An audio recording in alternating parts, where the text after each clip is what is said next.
Hello everyone, welcome back to my YouTube channel. So guys, आज हम discuss करेंगे काफी इंटरेस्टिंग प्रॉब्लम जो कि यार गूगल के इंटरव्यू क्वेश्चंस में पूछी गई थी। सो यार प्रॉब्लम स्टेटमेंट कुछ ऐसी है हमारे पास। We have one table which called Google exams. So यार पर्टिकुलर टेबल्स के अंदर हमारे पास तीन कॉलम्स है। First one is student ID, then we have subject, then we have the marks of the particular subject. Then यार interview कहते हैं you have to find the details of a particular student. You have to find the student id, right, who have same marks in physics and chemistry. So यार guys, एक बार data देखते हैं कि data में क्या है. So as we can see that कि we have student id, we have four student id, student id 1, 2, 3 and 4. So guys, student ID 1, we have two subjects, physics and chemistry, and marks of the particular subject are same, like 91 and 91. And in student ID 2, we have two subjects, chemistry and physics, but marks are different, like 80 and 90. We won't we don't want that particular student ID in our output, right? Because we want the student who have same marks in physics and chemistry. Then similarly student ID 3 we only have one subject. So यार ये तो वैसे ही filter out हो जाएगा क्योंकि minimum to subject होनी चाहिए, physics and chemistry, otherwise वो हमारी आउटपुट में लाई नहीं करेगा, तो ये फिल्टर आउट कर देना हमें यार। Then same for the student ID 4, we have two subject, physics and chemistry, but here the marks are different, 71 and the 54। So यार ये चीज भी फिल्टर आउट करनी है। So in our output, what we want the student ID 1, because student ID 1 ही लाई करती है who have same marks in physics and chemistry, like 91 and 91. Sir ये question solve करने का ना काफी तरीके हैं, like you can use the rank function, you can use the case when statement, आप सेल्फ ज्वाइन भी कर सकते हो यार, मल्टीपल फंक्शंस है। लेकिन यार इंटरव्यू कहते हैं you can't use any another function, you just have to use group by, right. He wants to know that कि आपकी एग्रीगेटेड क्या कहते हैं फंक्शंस के ऊपर कितनी नॉलेज है, राइट। सो यार ये हम सोल्व करते हैं, लेकिन उससे पहले एक दो मेथड से सोल्व करते हैं। लेट्स सपोज करो हम सबसे पहले सोल्व करते हैं रैंकिंग से, विंडो एनालिटिक फंक्शन यूज करते हैं, देन उससे फाइंड आउट करने की कोशिश करते हैं, क्योंकि सबसे इजी कंसेप्ट तो वही है ना यार कि रैंक लगा दो मार्क्स पे, तो वी कैन इजीली फाइंड कि कौन से स्टूडेंट है इसके सेम मार्क्स है। सो यार सबसे पहले हम करते हैं विंडो एनालिटिक फंक्शन से, रैंकिंग से, करेक्ट। हमारा फर्स्ट सॉल्यूशन रहेगा रैंकिंग से। So I am writing here select star from our table name is google exam. So what I'm doing here, I just give the ranking, dense rank over what I want, partition by student id, order by marks as rank. So what I'm doing here, I'm using the dense rank function यार। So dense rank विंडोलिटी function में use कर रहा हूँ यहाँ पर।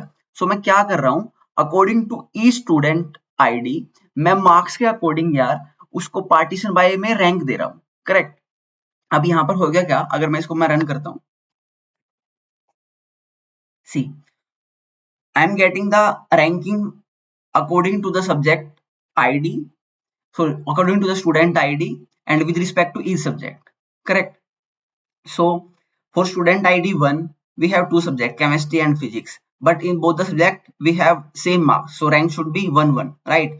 But in student ID 2, we have two subjects, chemistry and physics, but marks are different. So I am giving here the ranking according to the marks. So it should be 1 and 2, correct? And same chemistry, student ID 3, we have only one subject, chemistry subject. And so the rank will be 1. Same for the student ID 4, we have two subjects, physics and chemistry, and the both the in both physics and chemistry we have different marks. So marks rank should be 1 and 2, correct. So I make a CT1 as, so that I can fetch the data below. So select what I want. I want student ID from CT, right, where rank is equal to 1 and might भी possibility ना यार कि उस student के पास apart from physics and chemistry कोई और भी सब्जेक्ट हो, तो हमें वो नहीं चाहिए, क्योंकि हमें सिर्फ वही फिल्टर आउट करने हैं who have same marks in physics and chemistry.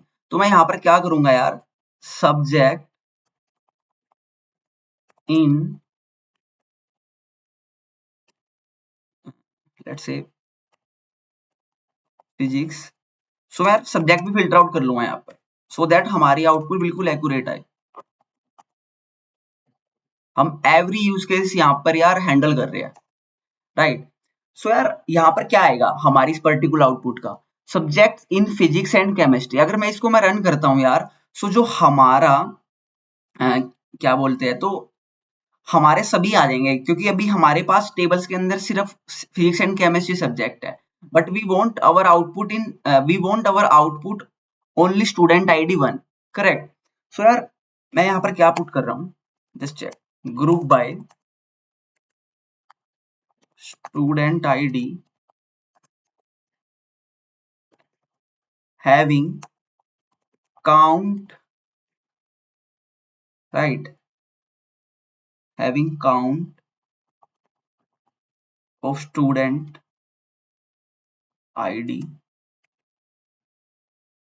should be greater than 1, correct, because we need to filter out this one. Here the count of the student id is 1, right. So what we want to filter out student id 3, because यार ये तो हमारे उसमें applicable ही नहीं है। So apart from this we have to check our this condition is like true or false in student id 1, student id 2 and student id 4। so मैं इसको मैं रन करता हूँ यार एक बार, see we will get the student id 1, because student id 1 the only id who have rank 1 according to their marks, which have the same marks in physics and chemistry, and count is also greater than 1। so यार ये question हमने यहाँ पर solve किया है with the help of the window entry function, but यार interviewer ने बोला ही था कि you can't use the window entry function, so rank वगैरह हम यूज नहीं कर सकते हैं। सो यार अब मैं ना आपको बेस्ट सॉल्यूशन देता हूँ यार इसका, कि हम क्या कर सकते हैं इसमें, राइट। सो यार क्योंकि इंटरव्यू जानना चाहते थे कि आपकी एग्रीगेटेड फंक्शंस पे कितनी अच्छी नॉलेज है, so we will solving this question by deadly combination, you can say that like deadly combination of group by and having clause। हम यहाँ पर अब group by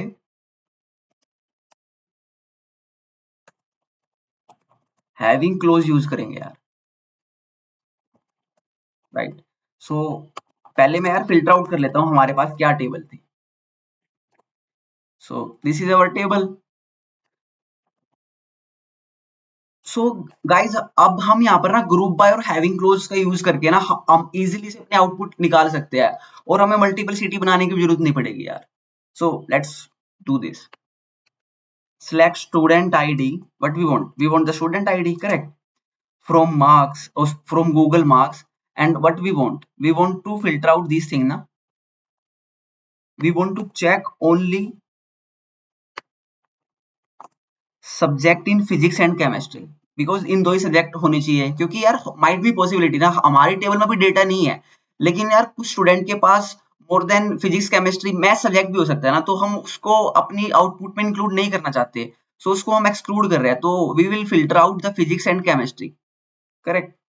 so what I am doing here, I am doing group by on student ID, group by on student ID having count. So what we want to first we want to filter out the chemistry, we want to filter out the student id 3, because student id 3 only have 1 marks।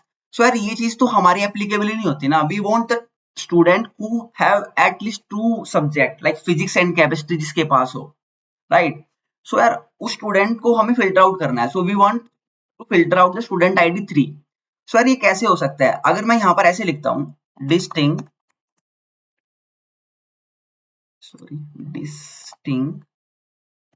distinct of student id, distinct of student id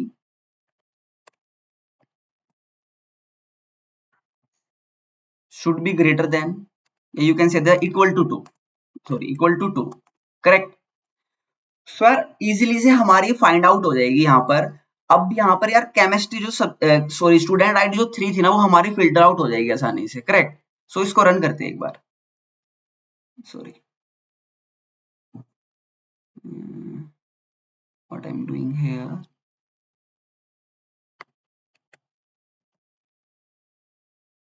sorry, not a distinct of student id, we want distinct of subject, my bad। सी, अब हमारे यार student ID जो 3 थी वो filter out हो चुकी है, क्योंकि यार स्टूडेंट आईडी 3 के अंदर हमारे पास सिर्फ एक ही सब्जेक्ट था जो कि हम अपने आउटपुट में नहीं चाहते थे, तो यार वो हमें फिल्टर आउट कर दिया। सो अगर मैं अभी आपको टेबल दिखाऊं, हमारी टेबल कुछ ऐसे थी, select star pro,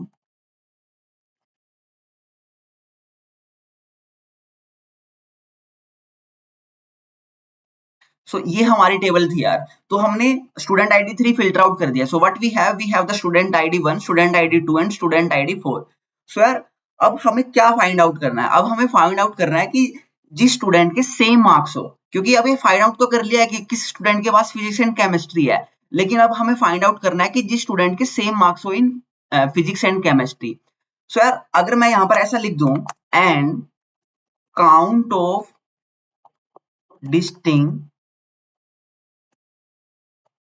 distinct marks should be equal to 1, because I'm showing you. So in student ID 1, if I'm doing the count of distinct marks, so it should be equal to 1, correct। क्योंकि यार same marks है तो count of distinct marks निकालना तो 1 ही आएगा। But for the student ID 2, count of distinct marks या 2 आएगा, क्योंकि यहाँ पर डिफरेंट मार्क्स है। बट हम इसको फिल्टर आउट करना चाहते नहीं, क्योंकि हमें अपने आउटपुट में सिर्फ वो स्टूडेंट चाहिए जिसके सेम मार्क्स हो। So that should be student ID 1। Then similarly for student ID 4, यहाँ भी यार different marks है, so we also want to filter out this thing also। So if I'm running this code, see we get only student ID 1। Sir यही चीज तो हमें चाहिए थी ना।